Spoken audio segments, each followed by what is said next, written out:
মিষ্টি ফল আতা, তারপর আম, কাঁঠাল, লিচু, এই জিনিসগুলো আমি খাবো না। তাহলে কোন জিনিসগুলো বললাম? কলা একদমই বাদ দিতে হবে, কলা খাবোই না, রেস্ট্রিক্টেড একদম। কলা, আতা, সবেদা, আঙুর, আম, কাঁঠাল, লিচু, এই জিনিসগুলো আমি বাদ দেবো। এবার যদি গ্রীষ্মকাল, এখন আমের সিজন আসছে, ডায়াবেটিস রোগীরা কি একদম আম খাবেন না? এটা খুব নাইনসাফি হয়ে যাবে, তাই না?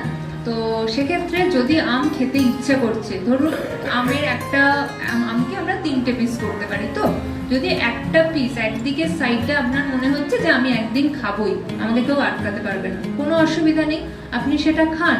কিন্তু ধরুন সকালে আপনি আমটা খেয়ে নিয়েছেন টিফিনে, কি করবেন? দুপুরে যখন ভাত খাচ্ছেন, আমি বলেছি সুগারের রোগীদের একটা ছোট কাপের 1 কাপ, আমাদের কাপের সাইজও এখন বেড়ে গেছে, কিন্তু আমি কাপ বোঝাতে আগের যে চা কাপগুলো সেগুলোকেই বুঝিয়েছি, ঠিক আছে? তো সেই চায়ের